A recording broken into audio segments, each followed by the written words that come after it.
Hey, happy Homebrew Wednesday, everybody. I'm a day late. Sorry about that. Just, sometimes I'm just far too busy. Excuses. No editing, I just put them up pretty rough. I've got no excuse, really. I was thinking off my ass to get it done. Anyway. What I have got for you this Homebrew Wednesday, this little bit will be kind of quick. I've got some footage of my brew that I did the Panhead Supercharger with my new mash tun. Ss Brewtech 20 gallon or 80 litre. So I won't talk too much about that. I sort of got given my feelings and stuff over it, and how to dial it in, and I believe I'll be dialing it in my next brew, which will be a stout. I'll have it dialed in a bit better than what I did. But that's all good. It's learning how to use the new equipment for you. I do need a pump, and I've said that before. My next brew I probably still won't have the pump. Accountant's a bit growly. But then for subsequent brews after the stout, I should have a pump sorted out. So let me have a wee talk about what I've got fermenting in the fridge. I've got the Clone Brew Panhead Supercharger. Took a gravity reading yesterday, and it's down to 1018. My numbers are a bit high. I was meant to get a original gravity of 1059. I got a 1065 from the very efficient mash tun there. So, hey, come see, come ça. It'll be a bit stronger. I tasted the sample. Tastes fantastic. It reminds me of Panhead Supercharger. It's not going to be a dead ringer because the alcohol content's going to be high. But I think it's going to be pretty close actually. I'm very excited and happy about it. We're going to dry hop it tomorrow. Now with all this talk about the Panhead Supercharger, I'm way late. All you guys did the tribute brews to Paul Wickstein, which is real fantastic. I wish I could have done it then as well, but I just couldn't. I was hardly at home at that part of the year, and I was travelling a lot with work and stuff like that. So yeah, a bit of a shame. But I've been thinking about Paul a lot actually doing this brew. What a great guy he was really for the industry, for us home brewers. His mountain of knowledge. He is sadly missed.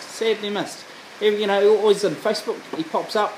A comment pops up like, I was doing something homebrew related and I thought of you today, Paul, and stuff like that, which is really nice, He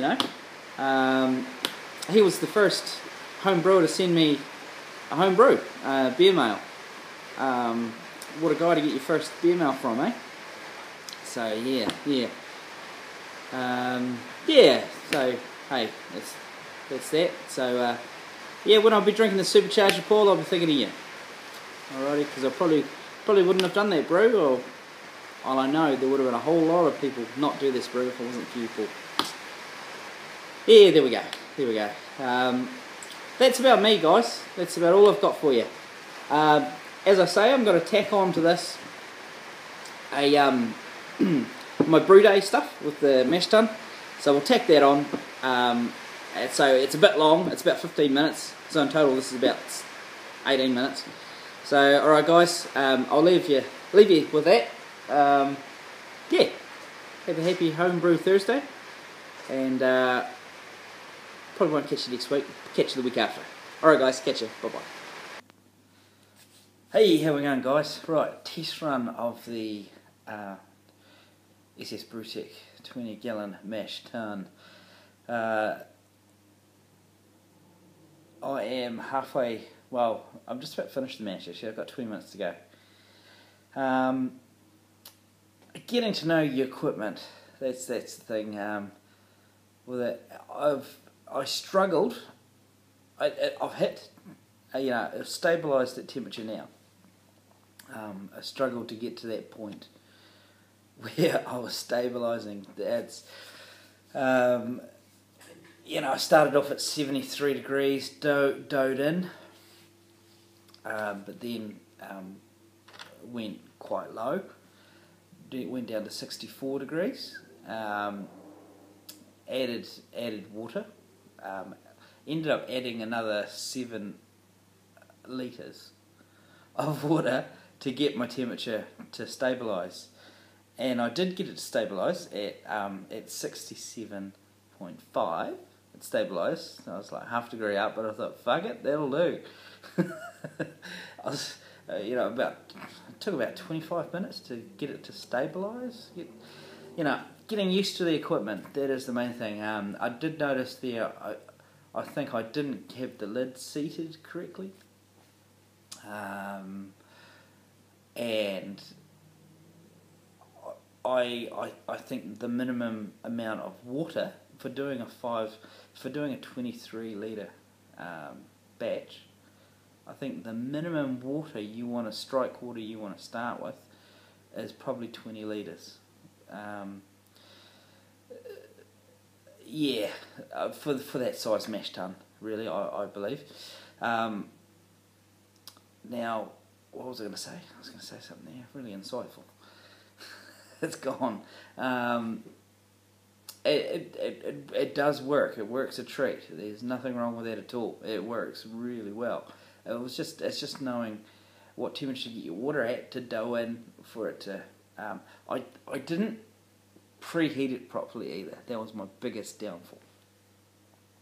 So what I needed to do was I needed to preheat it, drain it, add the water in there, and get it really nice and cooking. So it was still, it's his first time out as well, and it's my first time using it, and so we're a bit. There we go. So yeah, it took a while, but I can. But then when I first started brewing. When I first started brewing the bag, from brewing the bag to the chili bin, my temperatures were like this as well, and then all of a sudden, spot on, because you get to know your equipment, you get to work with it, you know what's happening. So, we'll go over it. I'm not going to disturb the mash or touch the lid, but we'll have a wee look at the temperature gauge right now. I'll come back to you then, alright? Okay, how are we doing? So as you can see, we're 66.9. We pretty well stayed at 67 for most of the mash, actually. Well, 67.5, and then it's just stabilised out. So we're half a degree. It's got to drop down to, I believe, 66.7 before the heater turns on. That is all good. It is all good. So yeah, she's happening. It's not going to drop below with that heater to turn on. So we've lost very little now. So no, it's doing well. It's doing its job. It's all tickety boo, really, tickety boo. So I'll come back to you when I'm sparging, actually, and then we'll go from there. All right, guys. We'll talk to you soon. Bye. Hey guys, back at you here. Well, I'm Vorloffing here now. Not the ideal situation, as I would like to be using that port up here and a pump to Vorloff after the mash, but it's going to do for now till I got some money. I would like to say it only took 3 litres to set the grain bed. It is set now, and this wort here, it is super clear. The clearest water I've ever had running off, so I'm pretty happy with that. This is my 3rd 3 litre jug that I'm running off. I don't need to do this one, but I just thought I'd do it for demonstration purposes and just to make sure that yeah, it only took 3 litres to really set that grain bed, so pretty stoked about that. Now I've preheated my sparge water. So that's all ready to go as well. So as soon as this is, and I've got the sparge up and running, I'll come back to you. Alright, cheers guys, bye. Right, how are we doing again guys? Now, I'm Vorloffing, not Vorloffing, I'm collecting my fresh runnings here. Well, no, it's not even my fresh runnings, it'll be, I'll start to fly sparge shortly. But what I wanted to say here is, I feel like I'm running off quite quickly. Now, if you look at these tubes here, it's hard to see in the slide, I'm sorry about that. There's very little difference in the height of them. Now, if I speed this up, Now I'm not meant to have more than 1/4 of an inch differential for them being different. But let me show you. If I speed this up, see that there? They start to change. To me, that's too fast to sparge. So I'm just going to ease that up a bit more. And watch them come back. Oh, hell. Come back into line there. So, to me, how fast I've been running off, that's been about the speed. Not even that actually, that's too fast for me. About there. But this is a different system, I can probably go a bit faster. But that looks about right to me. So, yeah, I just thought I'd just chuck that in. Getting to know your gear, eh? That's the thing. But she's looking super clear. I'm pretty happy with it. Okay guys, catch ya. We'll come back once I'm sparging.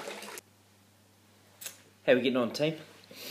Right, so that's, for me, that's the mash all done tonight. Trust me to pick second brew of the year.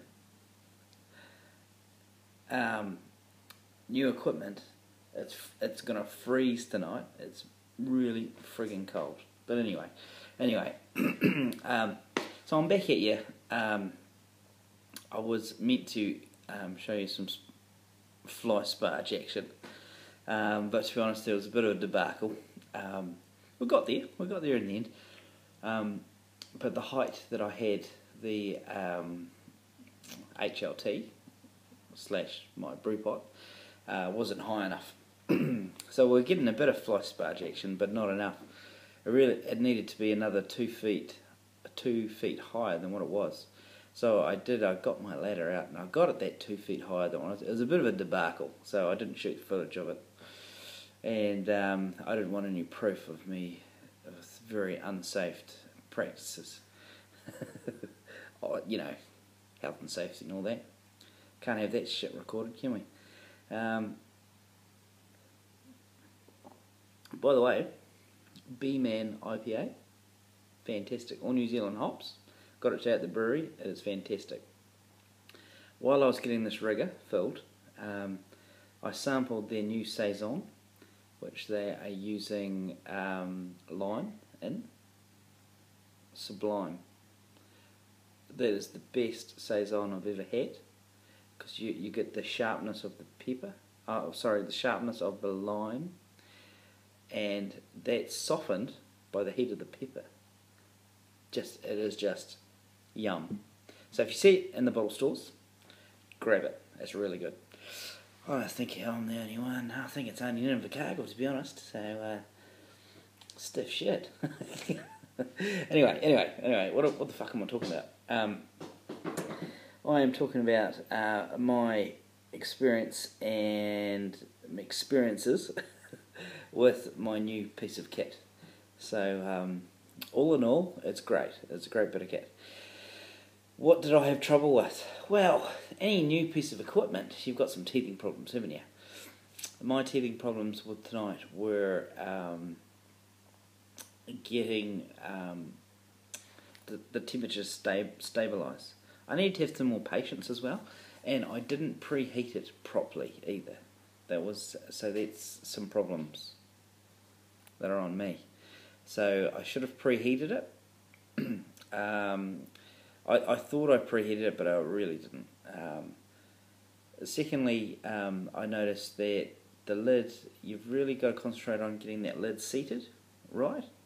If you don't, then you'll lose temperature out of it. When I did get the lid seated properly, there was a little wee warm spots around the edges, but on the whole it was cold, so that meant it was seated properly. So once I got all my problems sorted out, we got a stable temperature, and yeah. So it's probably going to take me a few brews to get it sorted and get it done. I think it would really a pump and recirculating I think would be really good as well. But we'll just, we'll hang fire on that. But the brewery, my brewery, needs a pump. Because I'm not going to be, putting the HLT that high again for sparging. That was just ridiculous. So that'll be the next purchase, is a pump. So I'm going to talk to the accountant really nicely. See if she'll let me get a pump. Maybe I shouldn't have bought that extra keg. I should have bought a pump instead. Anyway. So yeah, a few teething problems, but nothing I can't sort out. And my numbers, I hit all my numbers, no problem there. Hit them spot on. This is the water itself, super clear. Super clear. This is the clearest water I've had, and it's been sitting here for a while. Normally, my wort has heaps of proteins and stuff all in the bottom here. There's nothing. It's very, very clear. So I'm very happy with that. Actually, we're better than I thought. Yep. So we're probably going to, it looks like this has still got to cool down a little bit, but it looks like it's going to finish up at a 10 either 48 or 10.50, which I was meant to hit a 10.45. So that's all good. So that's good efficiency. So I'm doing well. Yeah. So I'm going to stop yabbering. I'm going to go to bed because it's late now. The 60-minute mash was probably a good 90, so got good efficiency anyway. So happy days. Apart from me getting the temperature stable, once I got it stable, everything else was pretty good. The false bottom was great. It ran off really nicely. Towards the end there, I think I was running off too fast. It's towards the end that the manometer, I think it's called, really comes into its own, because you've got two levels, and when they're coming down, they're pretty well staying the same, unless you really go flat out. And towards the end there, when you're below the grain bed, that's when it plays a major role, whether you're going too fast or too slow. More too fast. And at one stage there, I was going too fast because I wasn't paying attention to how much the difference was. Towards the end, probably half a litre to go, I got a stuck sparge. It wasn't. I'd actually hit my volume, so it wasn't a major.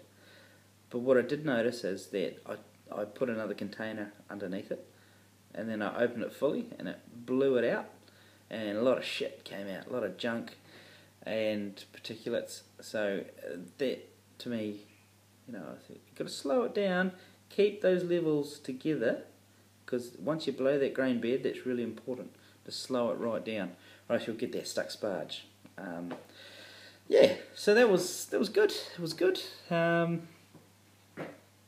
That's all I got to say. Happy with the product.